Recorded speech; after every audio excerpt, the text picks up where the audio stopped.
E lá na CBF, o diretor da CBF, Rodrigo Caetano, concedeu entrevista para jornalistas presentes e rebateu o presidente Rodolfo Landim. Só para contextualizar, o presidente Rodolfo Landim, em uma entrevista à TNT Esporte, disse que a lesão do Pedro aconteceu porque o Pedro foi colocado a uma carga elevada de treino quando ele se apresentou à seleção brasileira.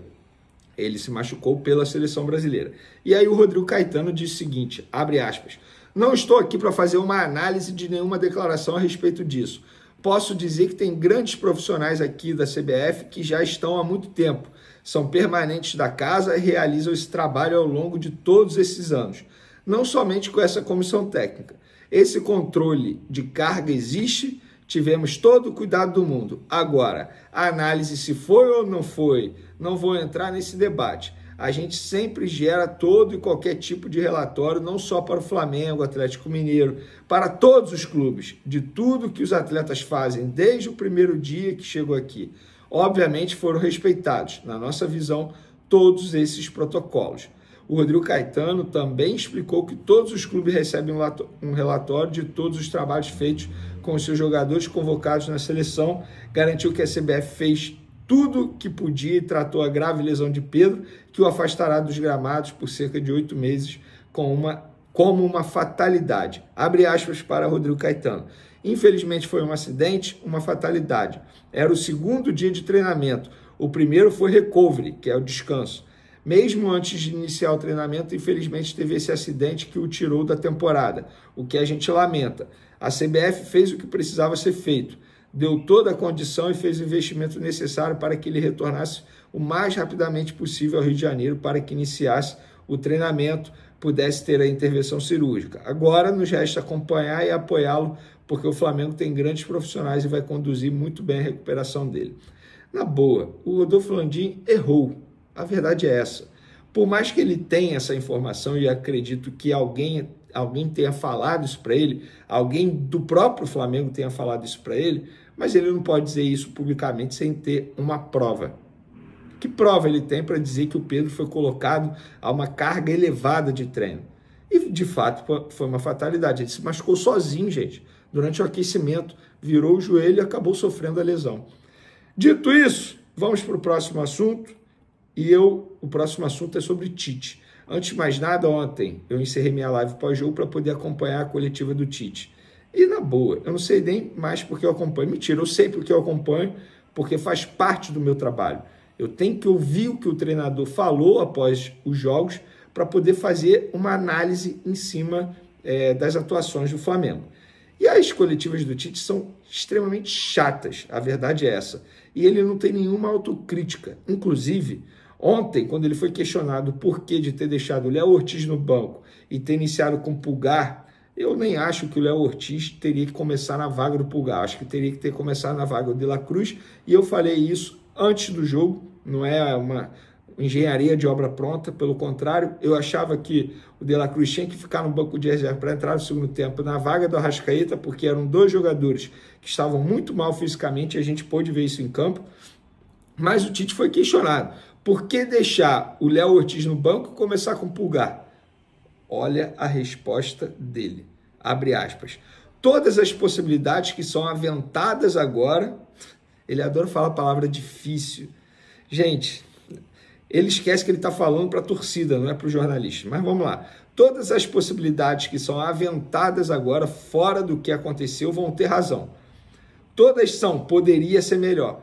Pulgar é um jogador de seleção, vinha bem na sequência e estava habituado à posição há mais tempo. O Léo estava jogando muito numa situação que não gostava. Eu precisava naquele momento e ele contribuiu. Gente, na boa. Que resposta foi essa, Tite? O Léo Ortiz já disse em vários momentos que ele não se importa em jogar como volante. Óbvio, ele prefere jogar na zaga porque hoje ele é zagueiro de ofício. Mas ele já foi volante, para quem não sabe.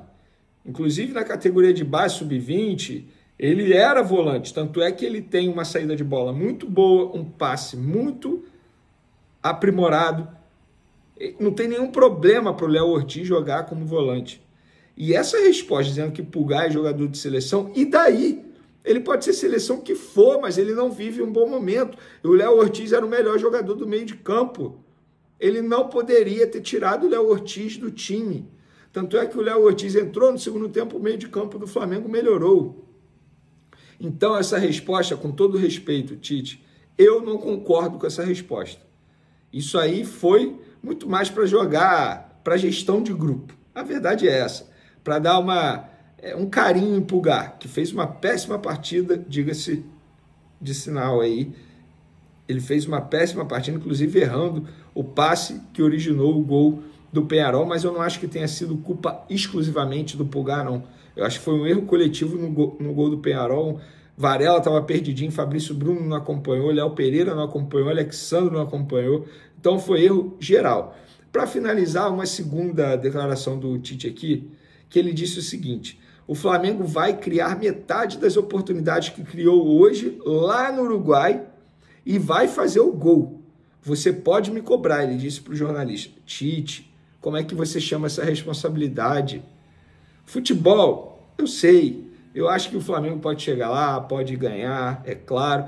Eu não tenho motivos para acreditar nisso. O Flamengo não me dá motivos para acreditar nisso. Não me dá motivos. O problema não é nem perder. Perder faz parte do jogo. O problema é como perde. E o Flamengo vem perdendo de uma forma vexatória. Foi assim para o Corinthians, foi assim para o Peñarol. Então eu não tenho argumentos para dar para o torcedor acreditar numa reviravolta lá no Uruguai. Mas o Tite chamou essa responsabilidade e é óbvio que nós vamos cobrar. E por falar em Tite, a pergunta que mais estão me fazendo é: Tite vai ser demitido? Gente, não, o Tite não será demitido. Óbvio, se ele for eliminado na Libertadores e logo em seguida eliminado da Copa do Brasil, aí, amigo, não sei como será. Mas a intenção da diretoria não é demitir o Tite. O Tite fica até dezembro. Em 2025 ele não permanece no Flamengo. Não permanece. Eu sei disso porque as pessoas que querem comandar o Flamengo, que estão concorrendo à eleição presidencial do Flamengo, não têm a intenção de permanecer com o Tite em 2025. E eu arrisco a dizer que não é nenhum exagero imaginar o Tite pedindo o boné antes do fim da temporada. Antes de dezembro, caso o Flamengo entre numa crise ainda maior, repito, seja eliminado na Libertadores, na Copa do Brasil e jogue mal no Campeonato Brasileiro. Agora, a diretoria atualmente não tem nenhuma intenção em demitir o Tite, até porque o contrato dele acaba em dezembro, e hoje, quem iria assumir o Flamengo hoje com um contrato até dezembro, até o fim do ano? Por que eu estou falando isso? Porque não dá para você contratar um treinador com compromisso longo, sendo que em dezembro tem eleição presidencial. Não faz o menor sentido isso. Então, gente, tem chance do Tite ser demitido? Só se acontecer o pior dos cenários. Jogar mal, perde uma sequência de jogos no Campeonato Brasileiro, é eliminar na Libertadores, é eliminar na Copa do Brasil. Agora, eu acho que na Copa do Brasil o Flamengo vai acabar até passando, o que vai dar um respiro ao técnico Tite. E quis o destino que ele pegasse o Corinthians na semifinal, clube que ele é tratado como ídolo maior entre os treinadores. Então não tem chance do Tite ser demitido, o Tite continuará sendo treinador. A questão é o seguinte: o Tite não é o único culpado. Não é. Ontem o Tite foi xingado no Maracanã, beleza. Agora, por que os torcedores também nos xingam a diretoria? Porque a diretoria também é culpada. Leia-se Marcos Braz e Rodolfo Landim. Esses dois estão muito mais preocupados com as eleições. Rodolfo Landim muito mais preocupado em tentar eleger o candidato dele da situação, que é o Rodrigo Duche, nas eleições do Flamengo, e o Marcos Braz muito mais preocupado com a candidatura dele para vereador do município do Rio de Janeiro. O Marcos Braz é um leão para fazer campanha eleitoral para ele, para vereador. Mas para cobrar uma melhoria do elenco, da comissão técnica, é um gatinho. O time hoje é o retrato do que é a diretoria atualmente. Eles não estão ligando para futebol, eles estão muito mais preocupados em terreno para construir estádio, porque isso é uma campanha eleitoral, não deixa de ser uma campanha eleitoral, é óbvio que é, mas culpar apenas o Tite, eu acho errado. O Tite tem culpa sim, erra em escalação, erra em formação de time, erra em alteração durante os jogos, mas a diretoria também tem culpa no cartório, sim. A diretoria também tem que ser cobrada, sim.